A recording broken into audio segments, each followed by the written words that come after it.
천한 것이 감히 거진 오파를 숨겨줬단 말이냐? 당장 이 집에서 썩 꺼져라!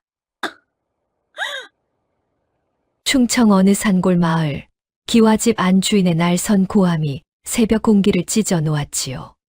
종보다 못한 처지의 며느리는 그날 밤 폭우 속에 쓰러져 있던 거진 오파를 몰래 광 안에 들여 밥 한 그릇을 건넸습니다. 노파는 새벽이 되자 며느리의 귀에 낮게 속삭였습니다. 여보게, 사흘 안에 이 집을 떠나야 할 것이오. 그렇지 않다면 무고한 이가 반드시 피를 보게 될 것이니. 그리고 그날 밤 그녀의 운명이 송두리째 바뀔 줄은 꿈에도 몰랐습니다. 과연 그 노파는 누구였으며 이 집에는 어떤 끔찍한 비밀이 숨겨져 있었던 것일까요?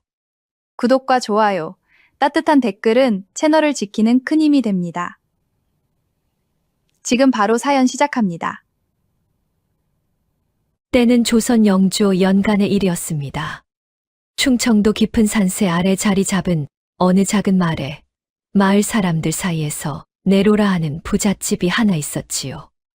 높다란 기와 담장을 두르고 너른 마당을 가진 그 집은 겉으로는 더없이 번듯해 보였으나 안으로 들어서면 언제나 서늘한 기운이 감돌았습니다. 집의 안주인은 최 씨 부인이었습니다. 마을에서는 그녀를 두고 손에 다는 것은 모두 제 것으로 만드는 여자라 수군거렸지요. 원래 이 집의 주인은 최 씨의 남편 이진사였으나 그가 갑작스러운 병으로 세상을 떠난 뒤로는 최 씨가 모든 것을 틀어쥐고 있었습니다.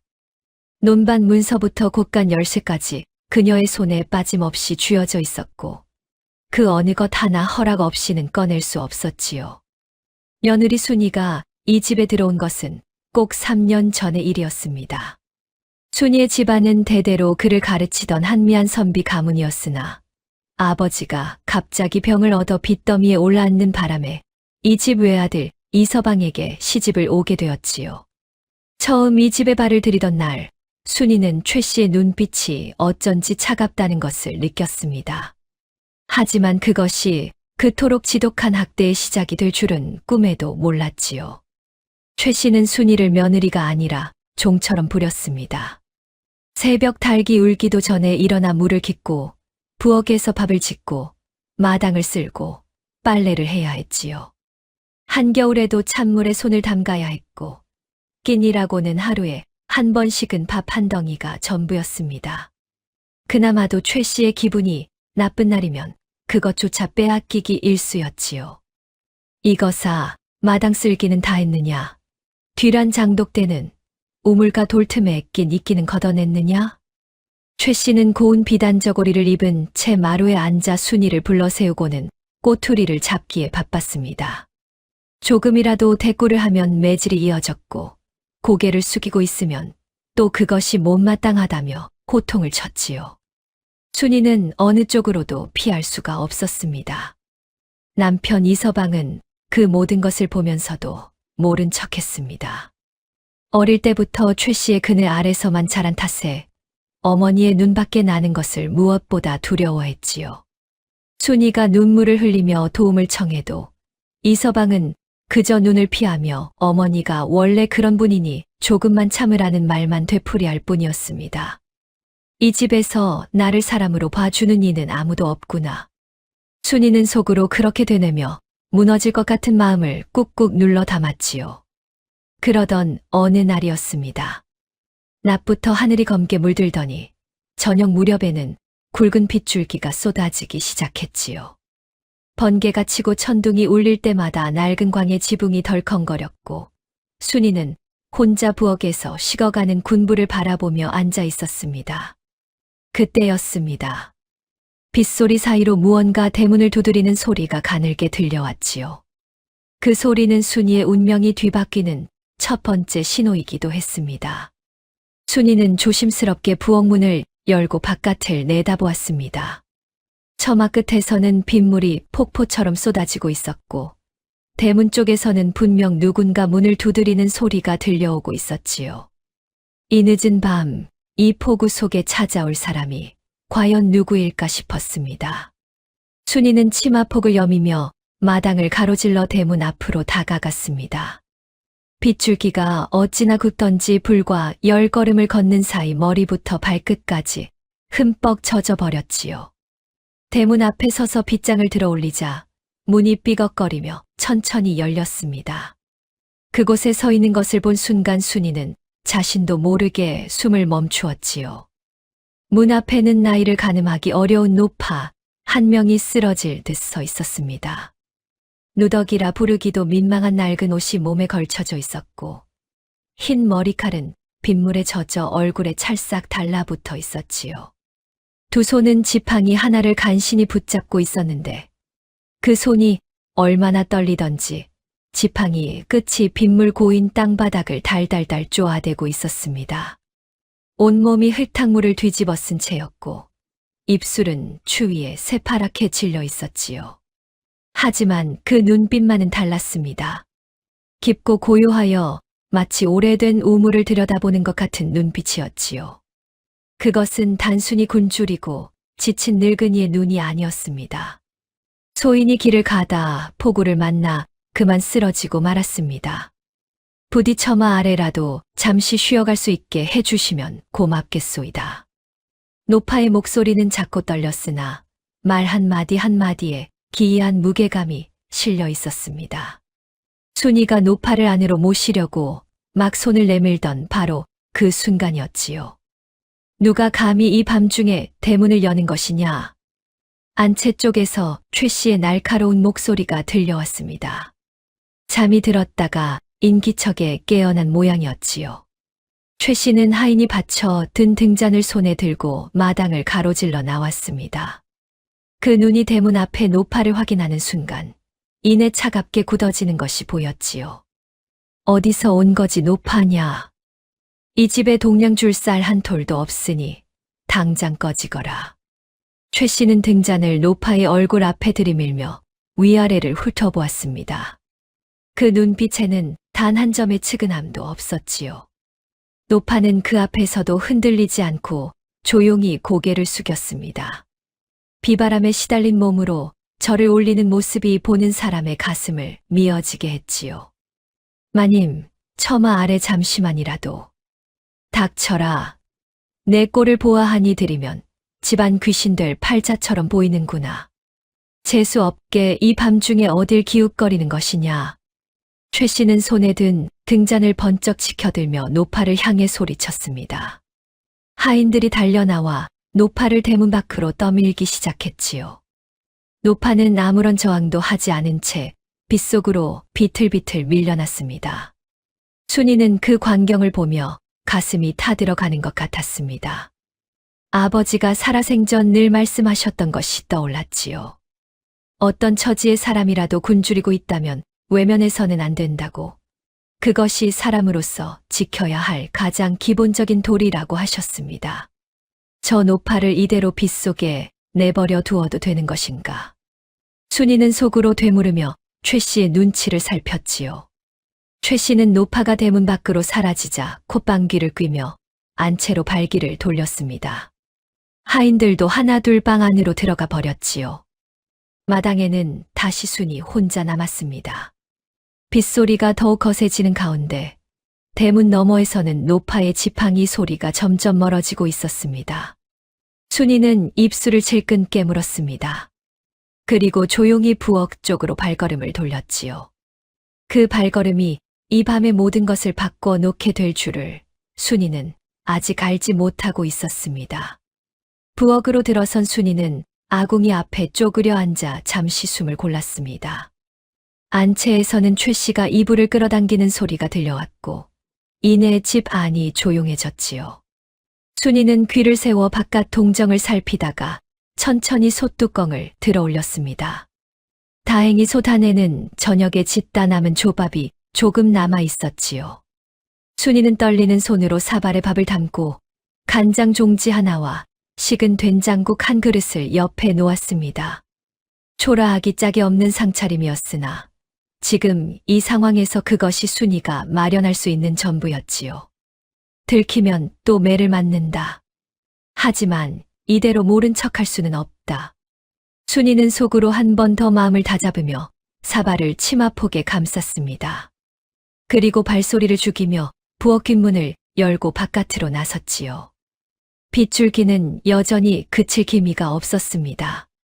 순이는 처마 아래를 타고 걸으며 대문 쪽을 향해 발걸음을 옮겼지요.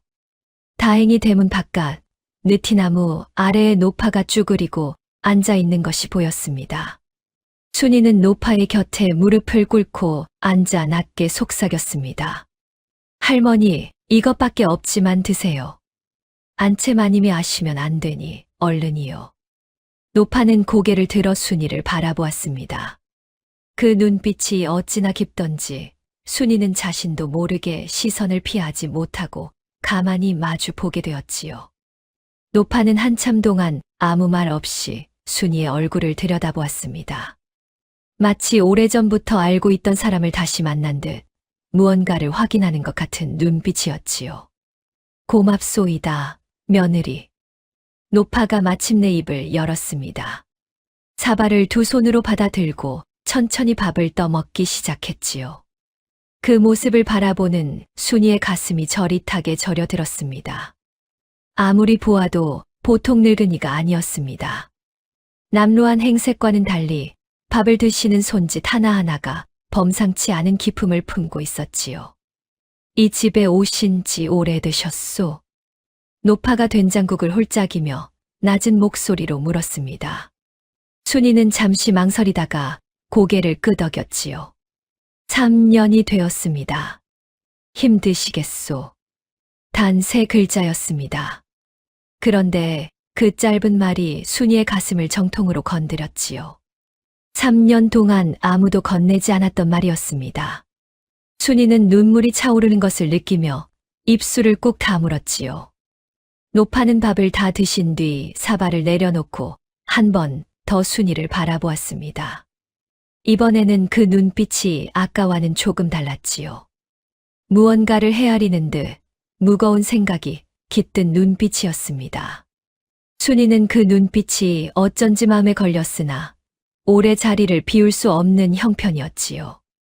할머니, 이 비를 맞으며 계시면 안 되겠어요. 저쪽 광이 낡긴 했어도 지붕은 멀쩡하니 오늘 밤만 거기서 쉬시어요. 날이 밝으면 제가 몰래 모시고 나가드리겠습니다. 순이는 결심한 듯 말했습니다. 광에 노파를 숨기는 것은 들키면 끝장날 일이었지요. 하지만 이 빛 속에 노파를 그냥 돌려보내는 것은 차마 할 수 없는 일이었습니다. 노파는 잠시 순이의 얼굴을 바라보다가 조용히 일어섰습니다. 순이의 안내를 받아 좁고 낡은 광 안으로 들어서더니 문설주의 손을 짚고 돌아서며 나직하게 말했지요. 며느리, 이 은혜는 반드시 갚겠소이다. 그 말의 무게가 어찌나 묵직하던지 순이는 아무 대답도 하지 못한 채 그저 고개만 숙였습니다.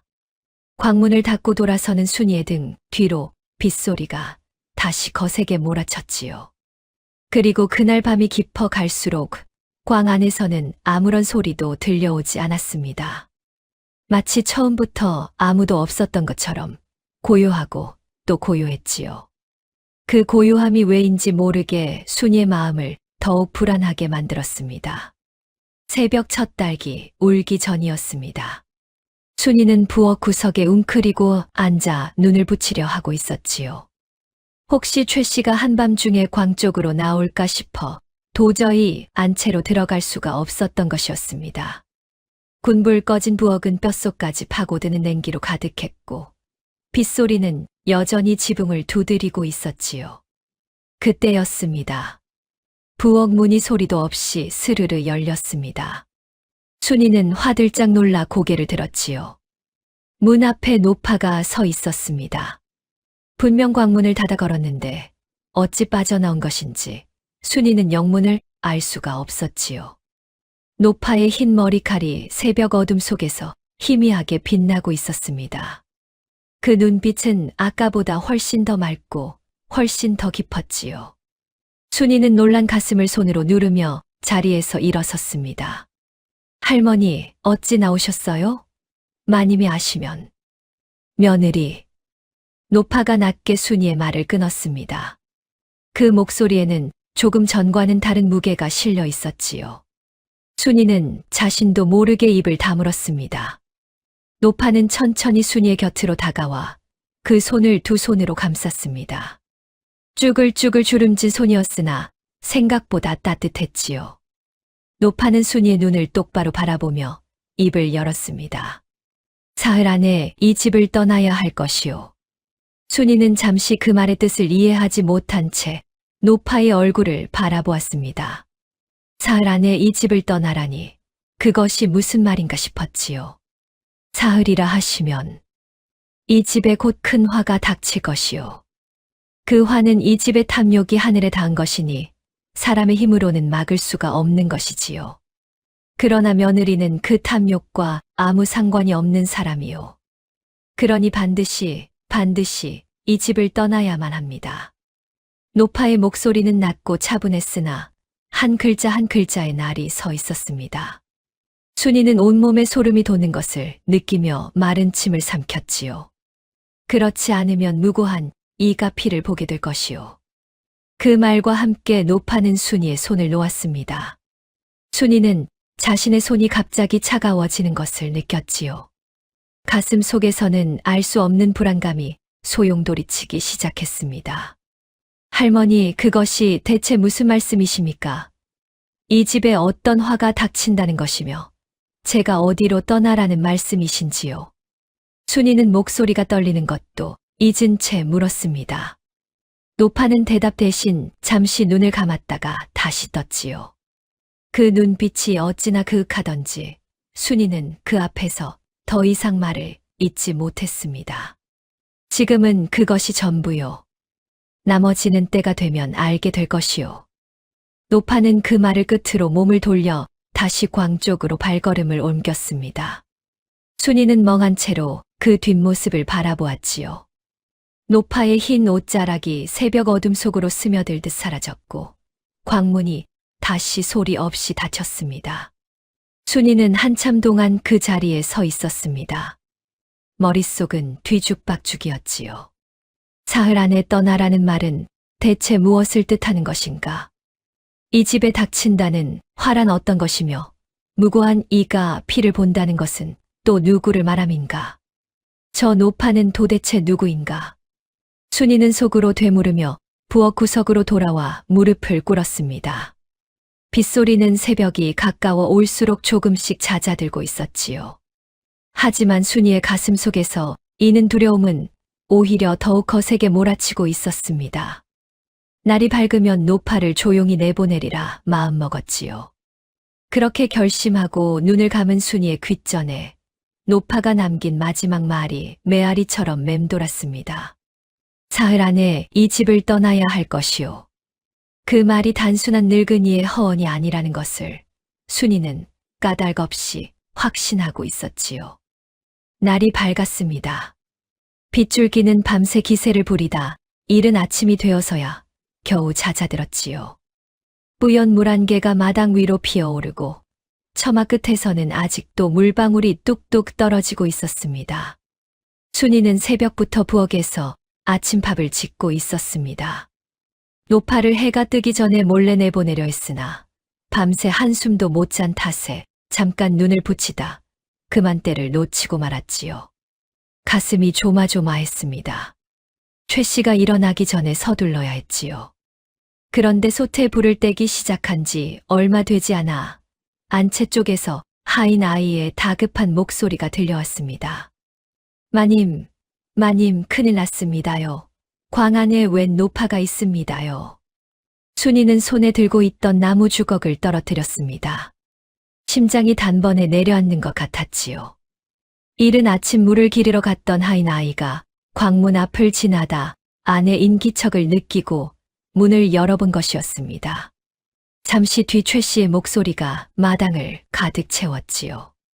인연이 감히 어디서 거지 노파를 숨겨들였어. 순이, 당장 나오지 못하겠느냐? 순이는 부엌 밖으로 나섰습니다. 최 씨는 이미 마당 한가운데 서서 눈에 핏발을 세우고 있었지요. 그 뒤로 하인 2명이 노파의 팔을 붙잡아 광 밖으로 끌어내고 있었습니다. 노파는 저항하지 않았습니다. 다만 눈을 가늘게 뜨고 최 씨의 얼굴을 가만히 바라볼 뿐이었지요. 마님, 저희 어머니가 무례를 범했습니다. 어젯밤 비가 너무 심하여 잠시만 쉬어가게 한 것이니 너그러이 봐 주시옵소서. 순이는 고개를 깊이 숙이며 간청했습니다. 하지만 최 씨는 들을 생각이 전혀 없는 듯 했지요. 잠시라고. 인연이 내 허락도 없이 거지를 들여놓고 잠시라 하느냐. 이 집 곳간에 뭔가 없어진 것이 있으면 내가 다 물어내야 할 것이야. 최 씨는 순이의 뺨을 손등으로 세게 쳤습니다. 순이는 비틀거리며 뒷걸음질 쳤지요. 입술 안쪽이 찢어지는 것이 느껴졌으나 소리는 내지 않았습니다. 저 노파를 당장 관아에 넘겨라. 남의 집 광에 무단으로 들어온 도둑년이니 포교 나리께서 알아서 처리하시겠지. 최 씨의 명령에 하인들이 노파를 더 세게 붙잡아 끌었습니다. 순이는 앞으로 뛰어나가 그 앞을 가로막았지요. 마님, 제발 그것만은 안 됩니다. 저 할머니는 아무것도 훔친 것이 없습니다. 밥 한 그릇 드시고 주무셨을 뿐이에요. 그 밥이 하늘에서 떨어진 것이냐? 내 집쌀로 지은 밥 아니더냐? 썩 비켜라. 최 씨가 순이를 밀쳐냈습니다. 순이는 마당 바닥에 무릎을 찌으며 쓰러졌지요. 그 순간이었습니다. 하인에게 끌려가던 노파가 발을 헛디디며 비틀거렸습니다. 그 바람에 노파의 가슴팍에 품겨있던 무언가가 바닥으로 툭 떨어졌지요. 마당에 내려앉은 그것은 낡고 빛바랜 비단 조각이었습니다. 손바닥만 한 크기에 군데군데 헤어진 비단 위로 가늘고 정교한 수가 놓여 있었지요. 가까이 보면 그것이 예사로운 물건이 아님을 금세 알 수 있었습니다. 양반가에서나 쓸 법한 고급 비단이었고 수의 문양은 어디선가 본 듯한 느낌이 드는 것이었지요. 그런데 이상한 일이 일어났습니다. 그 비단 조각을 본 최 씨의 얼굴이 순식간에 새하얗게 질려버린 것이었습니다. 방금 전까지 불같이 타오르던 눈빛이 사그라들고 입술이 파르르 떨리기 시작했지요. 두 발은 땅에 박힌 듯 굳어버렸습니다. 저것이. 최 씨의 입에서 중얼거림이 새어나왔습니다. 순이는 영문을 알 수 없어 최 씨와 비단 조각을 번갈아 바라보았지요. 저 비단 조각이 도대체 무엇이기에 저 탐욕스럽고 무서울 것 없는 최 씨를 단번에 얼어붙게 만든 것인가. 노파는 바닥의 비단 조각을 천천히 내려다보았습니다. 그리고 최 씨를 향해 조용히 고개를 들었지요. 두 사람의 눈이 마주치는 그 순간 순이는 오싹한 기운이 등줄기를 타고 흘러내리는 것을 느꼈습니다. 마당에는 묘한 정적이 흘렀습니다. 하인들도 순이도 아무도 움직이지 못한 채 최 씨와 노파 사이의 공기를 숨죽여 지켜보고 있었지요. 최 씨의 두 눈은 바닥의 비단 조각에 못 박혀 있었습니다. 그 얼굴에서 핏기가 가시는 것이 멀리서도 눈에 띄었지요. 방금 전까지 온 마당을 호령하던 기세는 온데간데 없었습니다. 손끝이 미세하게 떨리고 있었고 입술은 무슨 말을 하려는 듯 달싹이다가 다시 굳게 다물어졌지요. 노파는 바닥의 비단 조각을 천천히 주워들었습니다. 그리고 아무 말 없이 최 씨를 향해 한 걸음 다가섰지요. 하인들이 노파의 팔을 붙잡고 있었으나 노파는 그 손이 닿지 않는 것처럼 아무 저항 없이 걸어갔습니다. 노파가 최 씨의 귀 가까이 입을 가져갔습니다. 그리고 아주 낮게 순이의 귀에는 닿지 않을 만큼 작은 소리로 무언가를 속삭였지요. 그 순간 최 씨의 몸이 눈에 띄게 흔들렸습니다. 한 발짝 뒤로 물러섰고 두 손으로 치마를 움켜쥐었지요. 눈동자가 흔들리다가 이내 노파를 향해 고정되었습니다. 그 눈빛 속에는 분노와 공포가 뒤섞여 있었지요. 저 전현을 당장 잡아라. 놓치지 마라. 최 씨가 갑자기 소리를 질렀습니다. 그런데 아까와는 달리 그 목소리에 균열이 가 있었지요. 하인들이 노파의 팔을 더 세게 붙잡으려 달려들었습니다. 그런데 이상한 일이었습니다. 노파는 분명 그 자리에 서 있었습니다. 그런데 하인들의 손이 닿으려는 순간 마치 안개가 흩어지듯 그 형체가 희미해지기 시작했지요.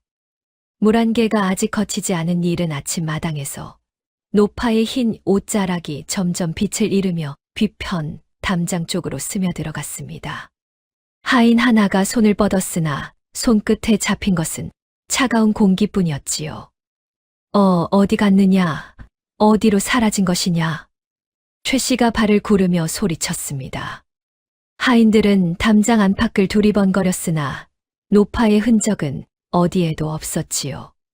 분명 담장을 넘을 만한 몸이 아니었는데 그 늙고 지친 몸이 어찌 한순간에 사라질 수 있는 것인지 아무도 설명하지 못했습니다. 순이는 멍하니 노파가 서 있던 자리를 바라보았습니다. 그런데 그곳 바닥에 무언가 작은 것이 남아 있었지요. 노파가 가져갔다고 생각했던 비단 조각이 다시 마당에 떨어져 있었습니다. 순이는 최 씨의 눈을 피해 조용히 그 비단 조각을 주워들었지요. 가까이서 보니 비단 위에 놓인 수의 문양이 더욱 선명하게 보였습니다. 그것은 학 두 마리가 서로 마주보는 형상이었는데 그 정교함이 보통 솜씨가 아니었지요. 그리고 비단 조각의 가장자리 헤어진 실 사이로 아주 작은 글자가 수놓여 있는 것이 눈에 들어왔습니다. 순이는 눈을 가늘게 뜨고 그 글자를 들여다보았지요. 일이 그 한 글자였습니다. 그런데 그 글자의 형태가 어딘가 낯이 익었습니다. 어디서 보았던가 순이는 기억을 더듬었지요. 그리고 다음 순간 머릿속에 떠오른 것이 있었습니다. 돌아가신 시아버지, 이 진사의 서재 문설주에 걸려있던 낡은 현판. 그 현판에 새겨진 글씨체와 이 수의 글자가 너무도 닮아 있었지요. 이 비단 조각은 이 집과 무관한 물건이 아니다. 순이는 심장이 빠르게 뛰기 시작하는 것을 느꼈습니다. 비단 조각을 얼른 치마 속에 숨기고 고개를 들었지요. 최 씨는 여전히 노파가 사라진 담장 쪽을 노려보고 있었습니다. 그 옆 얼굴에는 분명 공포의 빛이 서려 있었지요. 저 여자는 저 비단 조각을 보고 왜 그토록 놀란 것인가? 그리고 노파는 최 씨의 귀에 대체 무슨 말을 속삭인 것인가? 순이의 머릿속에서 두 가지 물음이 뒤엉키며 소용돌이쳤습니다. 분명한 것은 하나뿐이었지요. 이 집에는 자신이 전혀 모르고 있던 무언가가 깊이 감추어져 있다는 사실이었습니다. 그 무언가가 이제 막 수면 위로 떠오르기 시작하고 있었지요. 그날 하루 최 씨는 이상했습니다. 평소라면 순이를 불러세워 온갖 잔심부름을 시키고 트집을 잡을 텐데 노파가 사라진 뒤로는 안채에 틀어박혀 좀처럼 모습을 드러내지 않았지요. 밥상을 들고 들어가도 먹는 둥 마는 둥이었고 하인이 말을 걸면 손을 내저 쫓아냈습니다. 창호지 문 너머로 방 안을 서성이는 발소리만 끊임없이 들려왔지요. 순이는 치마 안에 숨겨둔 비단 조각을 몇 번이나 꺼내 들여다보았습니다. 리자 한 글자. 그것이 전부였지요. 하지만 그 한 글자가 머릿속을 떠나지 않았습니다. 돌아가신 시아버지의 성씨가 이 씨였고 이 비단의 수솜씨는 범상치 않았지요. 그렇다면 이 비단 조각은 이 집과 이어진 물건이란 말인가? 그리고 노파는 어찌하여 그것을 품에 지니고 있었던 것인가? 순이가 뒷마당에서 빨래를 널고 있던 다음 날 이른 아침이었습니다. 대문 쪽에서 말발굽 소리가 들려오더니 이내 굵직한 남자의 목소리가 마당을 울렸지요. 최 씨 부인 계시오. 김주사요. 순이는 손을 멈추었습니다. 김주사라면 이 마을의 포교였지요. 키가 크고 눈매가 날카로운 사내로 마을 사람들 사이에서는 뒷돈을 좋아하고 약자에게 가혹하다는 소문이 파다한 인물이었습니다. 이 집에 드나드는 것을 몇 번 본 적이 있었으나 이렇게 이른 아침에 찾아온 것은 처음이었지요. 하인이 안채에 들어가 알리자 최 씨가 신발도 제대로 끌지 않고 마루로 뛰어나왔습니다. 그 다급한 몸짓이 평소의 최 씨답지 않아 순이의 눈길을 끌었지요. 어서 사랑채로 드세요. 최 씨의 목소리는 낮고 빨랐습니다. 두 사람은 곧 사랑채 안으로 들어갔고 문이 닫혔지요. 순이는 잠시 망설이다가 빨랫감을 내려놓고 사랑채 쪽으로 천천히 다가갔습니다. 창호지 문 너머로 두 사람의 목소리가 낮게 새어나오고 있었지요. 어젯밤 연통을 받고 바로 왔소. 그 노파가 정말로 이 마을에 나타났단 말이오? 김 주사의 목소리였습니다. 순이는 숨을 죽이고 귀를 기울였지요. 직접 보았소. 이 집 광해까지 들어왔다가 사라졌어요. 그 비단 조각을 가지고 있었습니다. 최 씨의 목소리에는 떨림이 실려 있었습니다. 비단 조각을, 그렇다면 틀림없소. 서두르지 않으면 안 되겠구려. 그 노파를 반드시 찾아내야 하오.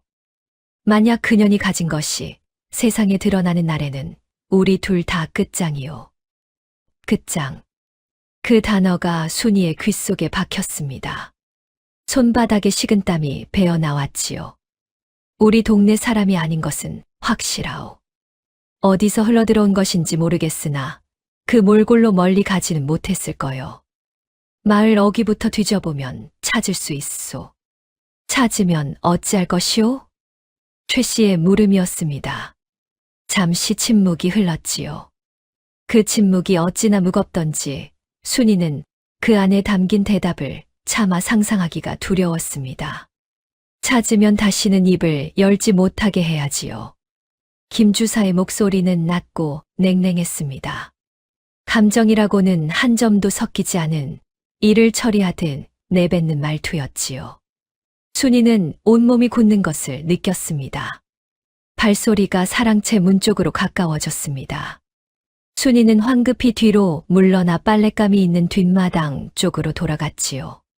사랑채 문이 열리고 두 사람이 나오는 소리가 들렸습니다. 며칠 안으로 처리하겠소. 그때까지 이 집 식구들 입단속 단단히 하시오. 알았소. 짧은 말이 오간 뒤 말발굽 소리가 멀어졌습니다. 순이는 손에 쥔 빨랫감을 꽉 움켜쥔 채 땅을 내려다보았지요. 노파가 가진 비단 조각. 두 사람이 함께 숨기려는 무언가. 그리고 다시는 입을 열지 못하게 하겠다는 서늘한 말. 모든 것이 이어지고 있었습니다. 그런데 그 이음새의 한가운데 순이 자신이 서 있다는 것을 그녀는 이제 막 깨닫기 시작하고 있었지요. 치마 속에 숨겨둔 비단 조각이 뜨겁게 달아오르는 것 같았습니다. 그날 오후 순이는 최 씨의 명으로 장터에 심부름을 나섰습니다. 간장 한 대와 들기름을 사오라는 것이었지요. 평소라면 하인을 보낼 일인데 최 씨가 굳이 순이를 내보낸 것이 어쩐지 마음에 걸렸습니다. 혹시 자신이 사랑채 근처에서 서성인 것을 눈치챈 것은 아닐까 싶었지요. 장터는 5일장이 서는 날이라 이른 오후부터 사람들로 북적이고 있었습니다. 채소 장수의 외침과 엿장수의 가위 소리가 뒤섞여 왁자지껄했지요. 순이는 사람들 사이를 헤치며 기름 파는 전 쪽으로 걸음을 옮겼습니다. 그때였습니다. 장터 어귀, 느티나무 아래쪽을 이고 앉은 인물이 눈에 들어왔지요. 노파였습니다. 순이는 걸음을 멈추었습니다. 어젯밤 담장 사이로 사라진 그 노파가 이렇게 장터 한복판에 멀쩡히 앉아 있다는 것이 믿기지 않았지요. 게다가 김 주사가 마을 어귀부터 뒤지겠다고 했는데 어찌 이 북적이는 장터에서 발각되지 않고 있는 것인지 알 수가 없었습니다. 순이는 주변을 살폈습니다. 김 주사의 수하로 보이는 사내들의 모습은 보이지 않았지요. 순이는 마음을 다잡고 느티나무 쪽으로 천천히 다가갔습니다. 노파는 순이가 가까이 다가오는 것을 이미 알고 있었다는 듯 고개를 들었습니다. 그 눈빛은 어젯밤과 같이 깊고 고요했지요. 할머니, 어서 여기를 피하셔야 합니다. 마을 포교가 할머니를 찾고 있어요. 순이는 낮게 속삭이며 노파의 곁에 무릎을 굽혔습니다. 노파는 그 말을 듣고도 서두르는 기색이 없었지요. 오히려 천천히 순이의 얼굴을 들여다보며 나직하게 입을 열었습니다. 며느리, 그대는 이 집에 시집 온 지 3년이 되었다 했지요? 예, 그렇습니다만. 그렇다면 한 가지만 물어보겠소. 이 집의 원래 주인이 누구인지 그대는 알고 있소? 순이는 잠시 눈을 깜박였습니다. 뜻밖의 물음이었지요. 시아버님이신 이 진사 어른이 이 집의 주인이셨지요. 3년 전 갑자기 병으로 돌아가시고 그 이 진사가 어찌하여 돌아가셨는지는 알고 있소. 노파의 말에 순이는 입을 다물었습니다. 갑작스러운 병이라는 말만 들었을 뿐 자세한 사정은 아무도 말해 주지 않았지요. 최 씨는 그 이야기를 꺼내는 것 자체를 금하다시피 했습니다. 모르십니까? 아니면 알려주지 않았습니까? 노파의 물음은 조용했으나 날카로웠습니다. 순이는 고개를 숙이며 작게 대답했지요. 알려주지 않았습니다. 노파는 잠시 말이 없었습니다. 장터의 소음이 두 사람을 감싸고 있었지만 그 사이에 앉은 둘 사이의 공간만은 고요했지요. 이 진사는 병으로 죽은 것이 아니요. 그 말에 순이의 고개가 번쩍 들렸습니다. 그럼 나머지는 때가 되면 말하겠소. 그런데 며느리, 내가 어젯밤 품에서 떨어뜨린 비단 조각 말이오. 순이는 가슴이 철렁했습니다. 치마 속에 숨겨둔 그것을 어찌 알고 있는 것인지 싶었지요. 혹여 그대가 주었다면 잘 간직하고 있으시오. 그것은 그대가 이 집의 진실을 밝히는 날까지 절대로 잃어버려서는 안 되는 물건이오. 노파는 품 안을 더듬어 무언가를 꺼내 들었습니다. 순이의 눈이 커졌지요. 노파의 손에 들린 것은 또 다른 비단 조각이었습니다. 아까 순이가 주운 것과 크기도, 빛깔도 꼭 닮아 있었지요. 그리고 가장자리가 반듯하게 잘린 것이 두 조각을 맞대면 하나가 될 것이 분명했습니다. 이것이 무엇인지 알겠소? 노파가 낮게 물었습니다. 두 조각의 비단. 그것이 무엇을 의미하는지, 그 안에 무엇이 담겨 있는지 순이는 아직 알지 못했지요. 하지만 이 두 조각이 합쳐지는 날, 이 집에 감추어진 모든 것이 드러나게 될 것이라는 예감이 뼛속 깊이 스며들었습니다. 노파는 순이를 느티나무 뒤편 후미진 골목으로 이끌었습니다. 장터의 소란스러운 소리가 멀어지고 두 사람만의 조용한 공간이 생겼지요. 노파는 등을 담벼락에 기대고 순이를 마주 보았습니다. 그 눈빛에는 오랜 세월 눌러 담아 온 무게가 가득했지요. 며느리, 내 이름은 이순덕이요. 이 진사의 맏딸이지요. 순이는 숨을 멈추었습니다. 이 진사의 딸이라면 이 집의 피부치란 말인가. 그런데 어찌하여 이런 누더기 행색으로 거리를 떠돌고 있단 말인지 싶었지요. 시아버님께 따님이 계신 줄은 몰랐습니다. 알 수 없었지요. 내 존재를 아는 사람이 이 세상에 거의 없으니까요. 노파, 아니 순덕은 천천히 말을 이었습니다. 그녀는 이 진사가 젊었을 때 첫 번째 부인에게서 낳은 딸이었지요. 첫 번째 부인이 순덕을 낳고 얼마 지나지 않아 세상을 떠났고 이 진사는 몇 년 뒤 최 씨를 두 번째 부인으로 맞이했습니다. 최 씨는 처음부터 순덕을 눈의 가시로 여겼지요. 재산이 순덕에게 돌아갈 것을 두려워했기 때문이었습니다. 내가 15살 되던 해 최 씨는 아버님께 거짓으로 고하여 나를 이 집에서 쫓아냈소. 내가 집안의 재물을 훔치려 했다는 누명을 씌워서 말이요. 아버님은 최 씨의 말을 믿으셨고 나는 하루아침에 이 집 문 밖으로 내쫓겼지요. 순이는 말없이 들었습니다. 가슴 어딘가가 묵직하게 내려앉는 것 같았지요. 그 뒤로 30년이 넘었소. 떠돌며 살다 보니 이 꼴이 되었지요. 하지만 한 가지 놓지 않은 것이 있었소. 순덕은 손에 쥔 비단 조각을 들어 보였습니다. 아버님이 나를 내쫓기 직전 몰래 불러 이것을 건네셨소. 당신도 최 씨에게 속은 것을 나중에야 아시고 당신 손으로 진실을 밝힐 수 없게 될 것을 대비하신 것이었지요. 순이는 가슴이 서늘해지는 것을 느꼈습니다. 당신 손으로 진실을 밝힐 수 없게 될 것을 대비했다는 말은 이 진사 스스로 자신의 죽음을 예감했다는 뜻이 아닌가 싶었지요. 시아버님께서 병으로 돌아가신 것이 아니라고 하셨는데. 독이요. 순덕의 목소리는 흔들림이 없었습니다. 그 한 글자가 골목 담벼락에 부딪혀 차갑게 울렸지요. 최 씨와 김 주사가 오랫동안 공모하여 아버님의 음식에 조금씩 독을 넣었소. 한꺼번에 죽이면 의심을 살 터이니 서서히 기력을 빼앗아 자연히 병든 것처럼 보이게 만든 것이지요. 아버님이 마지막에 자리에 누우셨을 때는 이미 몸속에 독이 퍼진 뒤였소. 순이의 두 손이 떨리기 시작했습니다. 3년 동안 같은 집에서 살면서 그 끔찍한 진실을 조금도 눈치채지 못하고 있었지요. 아버님이 돌아가시자마자 최 씨는 논반 문서를 위조했소.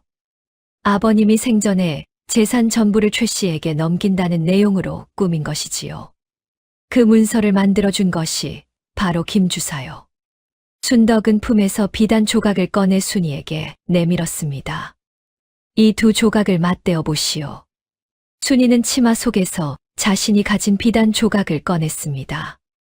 그리고 조심스럽게 순덕의 겉과 맞추어 보았지요. 두 조각의 가장자리가 맞닿는 순간 꼭 맞아 들어가는 느낌이 났습니다. 하나의 비단이 오래전에 둘로 나뉜 것이었지요. 그런데 두 조각이 하나가 되자 비단 안감에 촘촘히 새겨진 아주 작은 글자들이 눈에 들어왔습니다. 먹물이 아니라 무언가 부른 것으로 적은 글자들이었지요. 순이는 가까이 들여다보다가 숨을 멈추었습니다. 그것은 이 진사가 죽기 전 손가락에 피를 묻혀 적어 내린 혈서였습니다. 최 씨와 김 주사의 이름, 독의 종류, 문서 위조의 경위가 손 떨리는 글씨로 빼곡히 적혀 있었지요.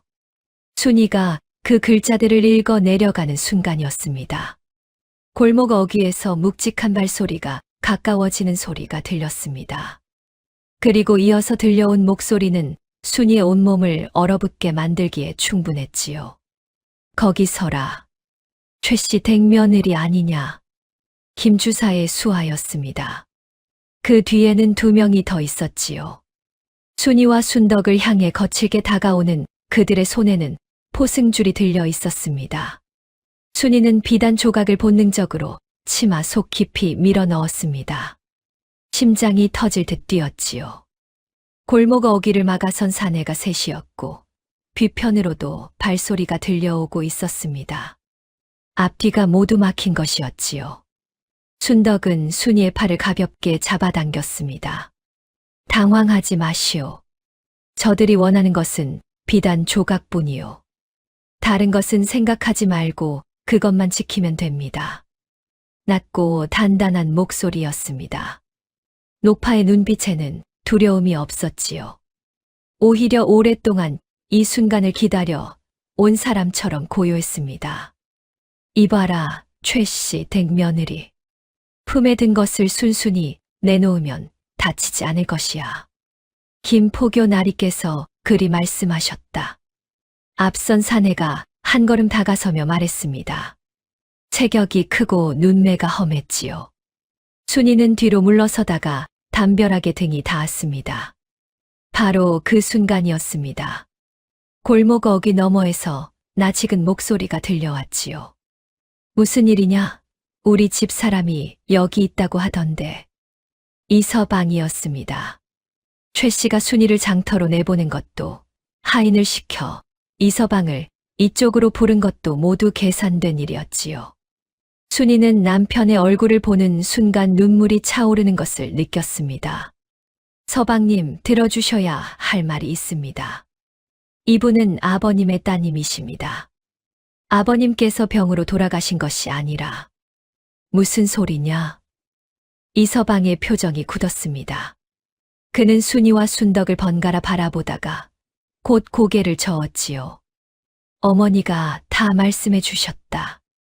내가 저 노파를 꿰어 이 집 재물을 빼돌리려 했다고 말이야.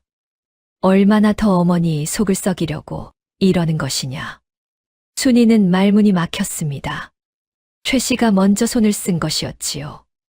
이서방이 이 골목으로 오기 전 이미 그의 귀에 거짓을 심어 놓은 것이었습니다. 서방님, 그것은 사실이 아닙니다. 아버님의 혈서가 있습니다. 직접 보시면. 그만하여라. 이서방의 목소리가 차갑게 잘려 나왔습니다. 그 눈빛에는 순이가 3년 동안 보아 온 유약함 대신 어머니의 말을 맹목적으로 따르는 사람 특유의 완고함이 서려 있었지요. 저 노파를 데려가거라. 내 아내도 집으로 데려와. 이서방은 사내들을 향해 고개를 끄덕이고는 몸을 돌렸습니다. 순이는 그 뒷모습을 바라보며 가슴이 서늘하게 식는 것을 느꼈지요. 이 사람은 끝내 나의 편이 되지 않을 것이다. 3년 동안 애써 외면해 온 사실을 순이는 그 순간 똑바로 마주했습니다. 사내들이 순덕에게 포승을 던지려 달려들었습니다. 순이는 앞으로 뛰어나가 그 앞을 막았지요. 이분께 손대지 마시오. 비켜라. 사내의 손이 순이의 어깨를 거칠게 밀쳤습니다. 순이는 비틀거리다 무릎을 꿇었지요. 그 순간 순덕이 순이의 곁에 무릎을 꿇고 나직하게 속삭였습니다. 며느리, 잘 들으시오. 나는 괜찮소. 저들이 나를 잡아가더라도 비단 조각은 절대 내놓지 마시오. 그것을 들고 관하로 가야 하오. 단, 이 마을 관하가 아니라 고을원님께 직접 가야 합니다. 김주사의 손이 닿지 않는 곳으로. 하지만 할머니를 두고 혼자 가야 하오. 순덕의 눈빛이 순이의 눈을 똑바로 바라보았습니다. 그 눈빛 속에는 30년의 기다림과 아버지를 향한 그리움과 그리고 이 싸움을 반드시 끝내겠다는 결연함이 한꺼번에 담겨 있었지요. 이 싸움은 내가 혼자 시작했소. 하지만 끝은 며느리가 내야 합니다. 사내들이 순덕을 붙잡아 일으켜 세웠습니다. 순덕은 저항하지 않았지요. 다만 끌려가면서도 끝까지 순이를 바라보고 있었습니다. 순이는 무릎을 짚고 일어섰습니다. 손바닥에 쥔 비단 조각이 땀에 젖어 있었지요. 고을원님께 직접 가야 한다는 말이 머릿속을 맴돌았습니다. 하지만 이 마을을 벗어나려면 대로를 지나야 했고, 대로에는 이미 김주사의 눈이 깔려 있을 것이 뻔했지요. 순이는 장터 쪽을 바라보았습니다. 사람들이 북적이는 그 너머로 관도가 이어져 있었습니다. 지금 이 자리에서 달려야 하는가, 아니면 때를 기다려야 하는가. 결단을 내려야 할 시간은 생각보다 훨씬 빠르게 다가오고 있었습니다. 순이는 달렸습니다. 장터를 가로질러 사람들 사이를 헤치며 숨이 끊어질 듯한 기세로 달렸지요. 뒤에서 김주사의 수하들이 쫓아오는 발소리가 들렸으나 순이는 멈추지 않았습니다. 치마폭이 찢어지는 것도 맨발에 돌부리가 박히는 것도 느끼지 못했지요. 가슴 속에 오직 한 가지 생각만이 타오르고 있었습니다. 순덕이 일러준 말대로 반드시 고을원님께 직접 가야 한다는 것이었지요. 마을 어귀를 벗어나 산 아래 큰 길에 접어들었을 때 순이는 마침 지나가던 짐술의 옆에 몸을 숨겼습니다. 수하들의 발소리가 엉뚱한 방향으로 멀어지는 것을 확인한 뒤에야 비로소 숨을 골랐지요. 손에 쥔 비단 조각이 땀으로 흠뻑 젖어 있었습니다. 순이는 그것을 가슴에 꼭 끌어안고 다시 발걸음을 옮겼지요. 고을 관아까지는 반나절 길이었습니다. 순이는 쉬지 않고 걸었지요. 해가 뉘엿뉘엿 넘어갈 무렵 마침내 관아의 기와 지붕이 눈에 들어왔습니다. 관아 문 앞에서 순이는 문지기를 붙잡고 외쳤습니다. 원님께 급히 고변할 것이 있소. 살인과 문서 위조에 관한 일이니 제발 들여보내 주시오. 목소리가 떨렸으나 눈빛은 흔들리지 않았습니다. 문지기는 잠시 망설이다가 순이의 기세에 눌려 안으로 들여보냈지요. 원님 앞에 무릎을 꿇은 순이는 품 안에서 2 조각의 비단을 꺼내 올렸습니다. 그리고 이 진사의 죽음부터 최 씨와 김 주사의 공모까지 자신이 보고 들은 모든 것을 빠짐없이 고했지요. 목이 타고 무릎이 떨렸으나 말을 멈추지 않았습니다. 원님은 혈서를 들여다보며 이마를 찌푸렸습니다. 오랜 관직 생활에서도 이런 혈서는 처음 보는 것이었지요. 먹이 아닌 피로 쓰인 글자들은 세월이 지나도 선명했고 그 내용은 너무도 구체적이어서 꾸며낸 것이라 볼 수 없었습니다. 최 씨와 김 주사를 당장 잡아들여라. 원님의 명이 떨어지자 포졸들이 말을 모라 마을로 향했습니다. 그리고 얼마 지나지 않아 더없이 놀라운 일이 일어났지요. 관아 마당에 순덕이 나타난 것이었습니다. 수아들에게 붙잡혔던 그녀가 어찌 이곳에 있는 것인지 순이는 영문을 알 수 없었습니다. 순덕은 순이의 눈빛을 읽고 나직하게 말했지요. 저들이 나를 가뒀으나 오래 머물 생각이 없었소. 순덕은 원님 앞에 무릎을 꿇고 자신이 이 진사의 딸임을 밝혔습니다. 그리고 30년 전 쫓겨나던 날부터 지금에 이르기까지의 일을 낱낱이 증언했지요. 이 진사가 마지막으로 비단 조각을 건네며 했던 말까지 하나도 빠짐없이 고했습니다. 해가 완전히 지고 관아의 등불이 켜질 무렵 포졸들이 최 씨와 김 주사를 끌고 들어왔습니다.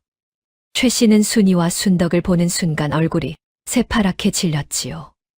김 주사는 끝까지 모른다고 버텼으나 혈서에 적힌 내용과 순덕의 증언이 맞아떨어지자 이내 말문이 막혔습니다. 어찌 감히 주인을 독살하고 재산을 가로챘느냐? 원님의 호통이 관아를 쩌렁쩌렁 울렸습니다.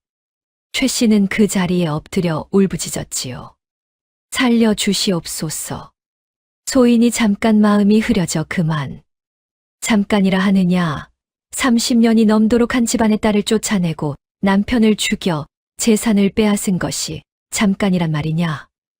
원님은 즉시 두 사람을 포박하여 옥에 가두도록 명했습니다. 김 주사는 포승에 묶이면서도 순이를 향해 눈을 부라렸으나 이미 그의 손이 닿을 수 있는 곳에 순이는 없었지요. 관아 마당에 밤바람이 불어왔습니다. 순이는 그 자리에 주저앉아 오랫동안 울었지요.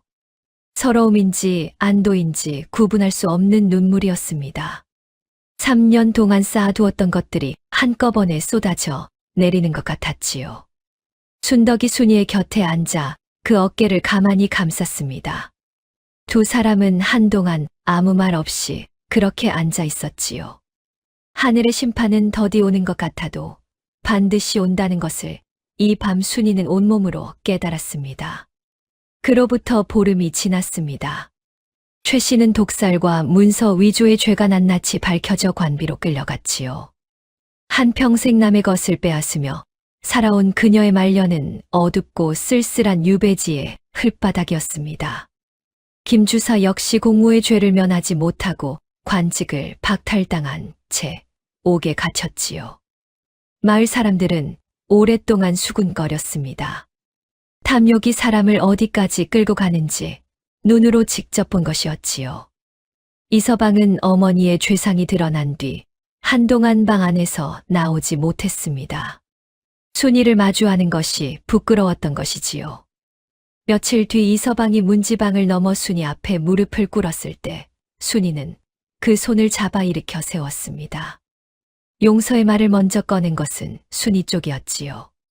그것이 이 진사가 살아생전 늘 가르치셨던 것이었으니까요. 원망보다 이해가, 분노보다 용서가 사람을 더 멀리 데려다 준다는 것을 말입니다. 이 집의 재산은 원님의 판결에 따라 순덕에게 돌아갔습니다. 30년을 떠돌며 기다려온 결실이었지요. 순덕은 재산을 되찾은 뒤 가장 먼저 한 일이 아버지의 무덤을 새로 단장하는 것이었습니다. 무덤 앞에 엎드려 한참을 울고 난 뒤 그녀는 비로소 다 왔다는 듯 조용히 미소 지었지요. 순이와 순덕이 마지막으로 마주 앉은 것은 이 집 마당 평상 위에서였습니다. 순덕은 순이에게 작은 보따리 하나를 내밀었지요. 이것은 아버님이 살아생전 며느리에게 주려고 따로 남겨두셨던 것이요. 내가 30년 만에 대신 전하는 것이지요. 보따리 안에는 낡은 비녀 하나와 작은 글귀가 적힌 종이 한 장이 들어 있었습니다. 이 진사의 필체로 적힌 그 글귀는 단 한 줄이었지요. 어진 마음을 가진 사람은 하늘도 버리지 않는다. 순이는 그 종이를 가슴에 꼭 안았습니다. 눈물이 날 것 같았으나 이번에는 참을 수 있었지요.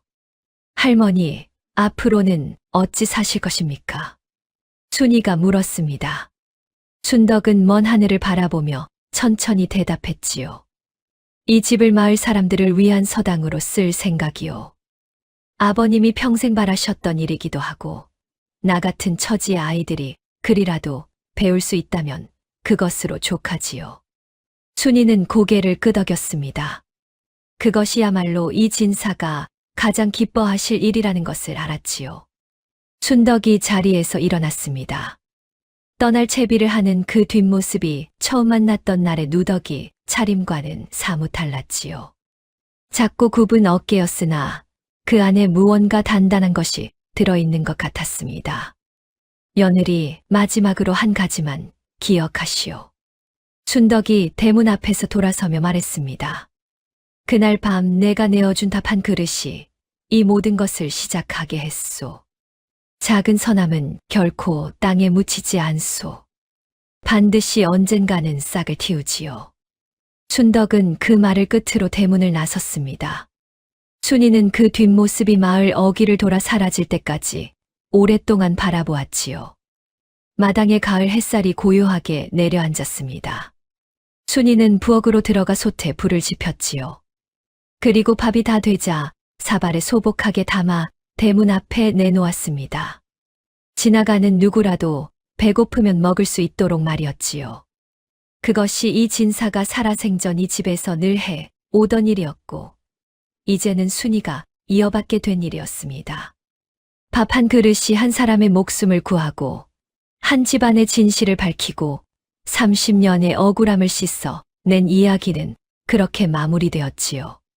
죽어가는 노파에게 내어준 밥 한 그릇. 들키면 매를 맞을 것을 알면서도 외면하지 못했던 순이의 그 마음이 결국 모든 것을 바꾸어 놓았습니다. 여러분 주변에도 내밀기 망설여지는 밥 한 그릇이 있지는 않으신가요? 작은 선함은 생각보다 훨씬 멀리, 훨씬 오래 가는 법이지요. 오늘 이야기가 마음에 드셨다면 구독과 좋아요 부탁드립니다. 댓글에 행복합시다 남겨주시면 그곳으로 좋은 기운이 가득 깃들기를 바랍니다. 조선야담록은 잊혀진 조선의 이야기를 되살리는 채널입니다. 다음에도 가슴 뭉클하고 교훈이 담긴 이야기로 찾아뵙겠습니다. 오늘도 편안한 밤 되시고 늘 건강하시고 행복하세요.